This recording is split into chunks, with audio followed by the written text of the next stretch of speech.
Hi friends, welcome to Sanus Kitchen. இன்னைக்கு கிச்சன்ல என்ன பார்க்க போறோம்னா சிம்பிளான நூடுல்ஸ் ஒரு எக் நூடுல்ஸ் தான் பார்க்க போறோம். அதுக்கு வந்து நான் நூடுல்ஸ் எடுத்து வச்சிருக்கேன் ஒரு பாக்கெட். இந்த நூடுல்ஸ் வந்து பாத்தீங்கன்னா எல்லா கடையிலயுமே கிடைக்கும். அவைலபிள் இருக்கு. எல்லா கடையிலயுமே இது வந்து அவைலபிள் இருக்கு. இந்த மாதிரி பாக்கெட்ல நமக்கு இந்த நூடுல்ஸ் வரும். இதோட சேர்த்து ஒரு மசாலாவும் வரும். மசாலா பாக்கெட்டும் ஒன்று வரும். இது வேணும்னா நீங்க யூஸ் பண்ணிக்கலாம், இல்லைன்னா ஸ்கிப் பண்ணிக்கலாம். நம்ம மிளகாத்தூள், மல்லித்தூள் இந்த மாதிரி ஏதாவது கரம் மசாலா அப்படி யூஸ் பண்ணிக்கலாம். இப்போ இந்த நூடுல்ஸை வந்து முதல்ல நம்ம வேக வச்சு எடுத்துக்க போறோம். எப்படி வேக வைக்கலாம் அப்படிங்கறத நான் காமிக்கிறேன் உங்களுக்கு. இப்போ இந்த மாதிரி ஒரு அகலமான பாத்திரம் எடுத்துக்கோங்க. இதில் வந்து தேவையான அளவுக்கு ஒரு அரைவாசி அளவுக்கு நீங்கள் எவ்வளோ நூடுல்ஸ் எடுத்துருக்கீங்களோ அதுக்கேற்ற மாதிரி நீங்கள் அந்த நூடுல்ஸ் அதில் வந்து நல்லா வந்து மூழ்கி நல்லா இதாகணும், வேகணும். அந்த அளவுக்கு நீங்கள் தண்ணி ஊற்றிக்கோங்க. தண்ணி ஊற்றி இப்போ வந்து நான் தண்ணி ஊற்றிருக்கேன். தண்ணி நல்லா சூடாயிடுச்சு. இப்போ இதுக்கு தேவையான அளவுக்கு கொஞ்சமாக உப்பு, அப்புறமா நம்மளுக்கு நூடுல்ஸ் வந்து ஒட்டாமல் வரணும். அதுக்காக நம்ம வந்து கொஞ்சமாக ஆயில் சேர்த்துக்கிறோம்.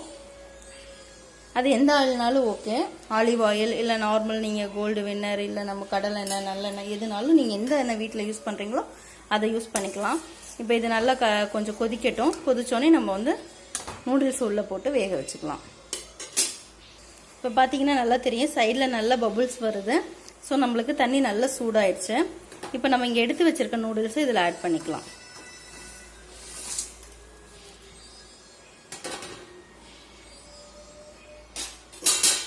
ஆட் பண்ணி இதை நல்லா கிளறி விட்டுருங்க. இது வந்து ஒரு 10 நிமிஷம், ஒரு 5லேருந்து 10 நிமிஷத்தில் நல்லா நம்மளுக்கு வெந்துடும். இப்போ பாருங்கள், நூடுல்ஸ் மூழ்கிற அளவுக்கு நம்மளுக்கு தண்ணி கரெக்டாக இருக்குது. இப்போ இது வந்து ஒரு 5 நிமிஷத்துலேருந்து 10 நிமிஷம் நல்லா வேகட்டும். நல்லா தட்டு போட்டு நம்ம மூடி வேக வச்சு எடுத்துக்கலாம்.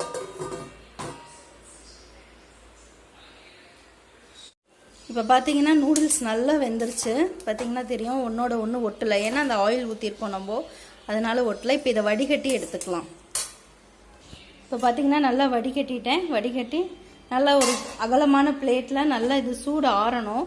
ஆறுனதுக்கப்புறமா நம்மளுக்கு வந்து அப்படியே அது தனித்தனியாக இன்னும் நம்மளுக்கு இது கிடைக்கும். நம்மளுக்கு இப்போயே போட்டு பெரட்டினீங்கன்னா ஒரு மாதிரி கொலன்னு ஆகிடும். ஸோ இது சூடெல்லாம் நல்லா ஆறட்டும். அது வரை ஒரு 10 நிமிஷம் வெயிட் பண்ணுவோம். என்ன பண்ணுறோன்னா, நல்லா ஒரு அகலமான பாத்திரத்தில் கொஞ்சமாக எண்ணெய் ஊற்றிக்குங்க. நூடுல்ஸ் ஒரு பக்கம் ஆறட்டும். அதுக்குள்ளாட்டி நம்ம இதெல்லாம் ரெடி பண்ணிடலாம். இப்போது நம்ம தேவையான அளவுக்கு எண்ணெய் ஊற்றியாச்சு. எண்ணெய் காயட்டும். இப்போ பார்த்தீங்கன்னா எண்ணெய் ஓரளவுக்கு காஞ்சிருச்சு.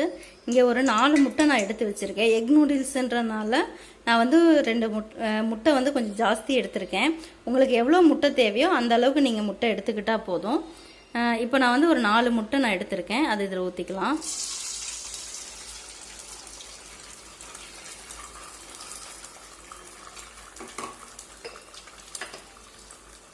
இதில் கொஞ்சமாக உப்பு சேர்த்துக்குங்க, கொஞ்சமாக. ஏன்னா அதுக்கப்புறம் நம்ம காயெல்லாம் போட போகிறோம், அதுக்கும் உப்பு சேர்க்கணும். ஸோ கொஞ்சமாக சேர்த்துக்குங்க. இப்போ வந்து இங்கே உப்பு கொஞ்சம் சேர்த்திருக்கேன். கொஞ்சமாக மஞ்சத்தூள். நான் இந்த ஸ்டேஜில் வந்து கரம் மசாலா, மிளகாத்தூள் இதெல்லாம் வந்து சேர்க்கணும். பட் எனக்கு அந்த பேக்கெட்டில் வந்து மசாலா இது கொடுத்துருக்கனால நான் சேர்க்கல. சப்போஸ் உங்களுக்கு பேக்கெட்டில் வந்து மசாலா பேக்கெட் மாதிரி எதுவும் கொடுக்கலைன்னா இந்த டைமில் மஞ்சத்தூளுக்கு அப்புறமா கொஞ்சம் மிளகாத்தூள் 1 ஸ்பூனு, கொஞ்சமாக கரம் மசாலா சேர்த்துட்டு நல்லா இதை வந்து ஓரளவுக்கு நல்லா கலந்து நம்மளுக்கு வந்து முட்டை பொரியல் பண்ணுறோம் இல்லையா, அதுக்கு முன்னாடி ஸ்டேஜ். ரொம்பவும் தூளாக இருக்கக்கூடாது. அது மாதிரி நம்ம எடுத்துக்கலாம். இப்போ பாருங்கள், இந்த ஸ்டேஜில் பாருங்கள் ரொம்பவும் பொரியல் மாதிரி ஆகலை, ரொம்பவும் ஒரு மாதிரி வேகாமலும் இருக்குல்ல. இந்த ஸ்டேஜில் நம்ம வந்து இதை இறக்கிடலாம். இப்போ இதை ஒரு பிளேட்டுக்கு மாற்றி வச்சுருவோம். இப்போது இதே கடாயில் மறுபடியும் கொஞ்சமாக எண்ணெய் ஊற்றிக்கலாம்.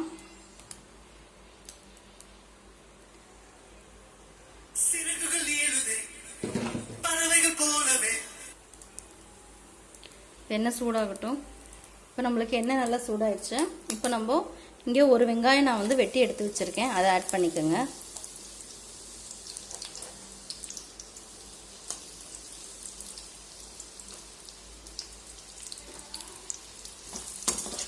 இதை நல்லா வந்து ஓரளவுக்கு ஃப்ரை பண்ணிக்கலாம். இப்போ பார்த்தீங்கன்னா வெங்காயம் ஓரளவுக்கு ஒரு கோல்டன், அதாவது லைட்டாக அந்த ஒரு கோல்டன் கலரில் வந்திருக்கு. இப்போ வந்து இங்கே கேரட் பீன்ஸ் நான் வெட்டி வச்சுருக்கேன், அதையும் இதை ஆட் பண்ணிக்கலாம். இப்போ பார்த்தீங்கன்னா இங்கே நான் கேரட் பீன்ஸ் எடுத்திருக்கேன். ஒரு கேரட்டை ஒரு 4-5 பீன்ஸ் எடுத்திருக்கேன். எனக்கு தேவையான அளவுக்கு நான் எடுத்திருக்கேன். இதை வந்து இதோட போட்டு நல்லா நம்ம ஃப்ரை பண்ணி எடுத்துக்கலாம். இதோட நீங்கள் வந்து முட்டைக்கோஸ் ஆட் பண்ணிக்கலாம், கேப்சிகம், குடமிளகா ஆட் பண்ணிக்கலாம். பட் நான் வந்து கேரட் பீன்ஸ் மட்டும் நான் போட்டிருக்கேன். முட்டைக்கோஸ் அவைலபிள் இல்லை என்கிட்ட, அதனால் நான் போடலை. கேப்சிகம் வந்து என் பொண்ணு சாப்பிட மாட்டா, அதனால் நான் போடலை. உங்களுக்கு வேணும்னா நீங்கள் கேப்சிகம், முட்டைக்கோஸ் வந்து நீங்கள் வந்து இதெல்லாம் ஆட் பண்ணிக்கோங்க. குடமிளகா இதெல்லாம் ஆட் பண்ணிக்கோங்க, கொஞ்சம் கலர்ஃபுல்லாகவும் இருக்கும். இப்போ இது வந்து நல்லா வேகட்டும். இதுக்கு ஆல்ரெடி நம்ம வந்து கொஞ்சமாக எல்லாத்துலேயுமே உப்பு போட்டுட்ருக்கோம், அதனால கொஞ்சம் கொஞ்சமாக நீங்கள் உப்பு ஆட் பண்ணிக்கோங்க. ஏன்னா மொத்தமாக நம்ம போட்டு மிக்ஸ் பண்ணும்போது உப்பு வந்து ஜாஸ்தியாகிடக்கூடாது.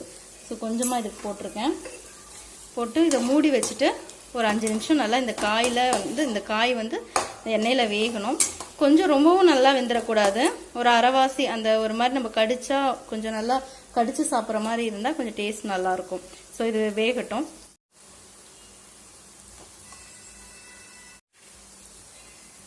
இப்போ பாருங்கள், காய் நல்லா நம்மளுக்கு சுருண்டு வெந்துருச்சு ஓரளவுக்கு. இப்போ என்ன பண்ண போகிறோம்னா, இங்கே நம்ம முட்டை நம்ம ஆல்ரெடி ஃபஸ்ட்டாக பண்ணி வச்சோம் இல்லையா, முட்டை பொரியல் மாதிரி, அதை இதில் ஆட் பண்ணிக்கலாம். ஆட் பண்ணிவிட்டு நான் இங்கே வந்து மசாலா கொடுத்துருக்காங்க எனக்கு. ஸோ இந்த மசாலா நல்லாயிருக்கும், நான் முன்னாடியே ஒரு தடவை ட்ரை பண்ணியிருக்கேன். ஸோ அதனால் இந்த மசாலா நான் ஆட் பண்ணிக்கிறேன் காரத்துக்கு ஏற்ற மாதிரி. உங்களுக்கு சப்போஸ் இந்த மாதிரி மசாலா எதுவும் கிடைக்கல அப்படின்னா நீங்கள் இந்த டைமில் வந்து கொஞ்சமாக மிளகாத்தூள், கரம் மசாலா, மஞ்சத்தூள் நம்ம முன்னாடியே ஆட் பண்ணிட்டோம். கரம் மசாலாவும் மிளகாத்தூளும் மட்டும் ஆட் பண்ணிக்கோங்க. இப்போ இதை நான் இது வந்து இதோட நல்லா மிக்ஸ் பண்ணிடுவோம். கொஞ்சமாக பார்த்துட்டு ஆட் பண்ணிக்கோங்க, ஏன்னா குழந்தைங்க சாப்பிட்ற மாதிரி இருந்தால் ரொம்ப ஸ்பைஸியாக இருந்தால் பிள்ளைங்க சாப்பிடாதுங்க.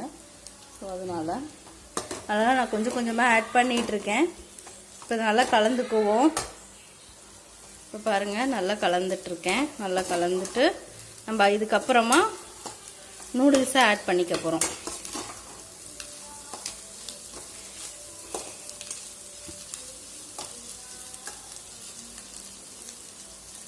இது நல்லா ஃப்ரை ஆகிடுச்சு. இப்போ இதில் வந்து நம்மளுக்கு தேவையான அளவுக்கு டொமேட்டோ சாஸ் ஆட் பண்ணிக்கோங்க. நான் வந்து சோயா சாஸ் வந்து நான் ஆட் பண்ணல இன்றைக்கி. ஸோ இந்த டைமில் சோயா சாஸ் வந்து ஒரு 2 ஸ்பூன் போட்டுக்கோங்க. டொமேட்டோ சாஸ் வந்து ஒரு 3 ஸ்பூன் போட்டுக்கோங்க, காரத்துக்கு ஏற்ற மாதிரி. நான் ஆல்ரெடி மசாலா போட்டிருக்கனால இது சில்லி சாஸ் வந்து கொஞ்சமாக ஊற்றிக்கிறேன், நான் ரொம்ப ஸ்பைஸியாக இருக்கக்கூடாது, அதனால இதோட நல்லா மிக்ஸ் பண்ணிக்கலாம். உங்களுக்கு டொமேட்டோ சாஸ் எந்த அளவுக்கு நீங்கள் போடுறீங்களோ அந்த அளவுக்கு டேஸ்ட்டு நல்லாயிருக்கும். நான் மிக்ஸ் பண்ணிவிட்டு கொஞ்சமாக ஆட் பண்ணிக்குவேன். நீங்களும் மிக்ஸ் பண்ணிவிட்டு ஆட் பண்ணிக்கோங்க.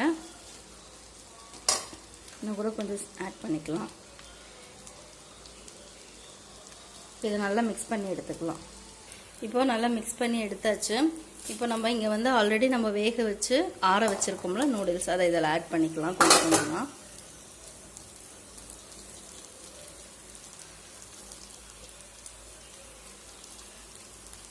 இப்போ இதை நம்ம ஃபுல்லாக போட்டாச்சு. இதை நல்லா நம்ம ஃபுல்லாக இதோட மிக்ஸ் பண்ணி எடுத்துக்கலாம். இப்போ பாருங்கள் ஃப்ரெண்ட்ஸ், நான் நல்லா மிக்ஸ் பண்ணிட்டேன். நல்லா ஒன்றோட ஒன்று நல்லா மிக்ஸ் ஆகணும் மசாலா அந்த இதெல்லாம், அந்த அளவுக்கு நல்லா மிக்ஸ் பண்ணியாச்சு. இப்போ கடைசியாக கொஞ்சமாக நம்ம பெப்பர் பொடி தூவிக்கலாம். ஸோ இது வந்து பெப்பர் பொடி வந்து நம்மளுக்கு ஆப்ஷனல் தான், வேணும்னா யூஸ் பண்ணிக்கோங்க, இல்லைன்னா ஸ்கிப் பண்ணிக்கோங்க. நான் போடுவேன், கொஞ்சம் நல்லாயிருக்கும் டேஸ்ட்டு. ஃப்ரைட் ரைஸ்க்கெலாம் எப்படி போடுறோமோ அதே மாதிரி ஜஸ்ட்டு நம்மளோட டேஸ்ட்டு தான் எல்லாம். ஸோ அவ்வளோதான். இப்போ இதோட இதெல்லாம் நல்லா மிக்ஸ் பண்ணிக்கலாம். இப்போ பாருங்கள், நம்மளுக்கு ரொம்ப அழகாக எக் நூடுல்ஸ் ரொம்ப ஈஸியாக ரெடி ஆகிடுச்சு. இது வீட்டிலே நம்ம செஞ்சு கொடுக்கலாம், கடையிலலாம் குழந்தைங்களுக்கு வாங்கி கொடுக்க வேணாம். ஸோ ஹெல்த்தி இல்லை. ஸோ இந்த மாதிரி வீட்டில் ட்ரை பண்ணி பார்த்துட்டு எப்படி வருதுங்கிறத எனக்கு கமெண்டில் கண்டிப்பாக மறக்காமல் கமெண்ட் பண்ணுங்கள். இந்த வீடியோ பிடிச்சிருந்துச்சுன்னா லைக் பண்ணி, ஷேர் பண்ணி, கமெண்ட் பண்ணுங்கள். பக்கத்தில் இருக்க பெல் பட்டனையும் மறக்காமல் கிளிக் பண்ணி விட்டுருங்க. திருப்பி இன்னொரு நம்ம ரெசிபியோடு நம்ம வந்து பார்க்கலாம். டாடா பாய், see you friends.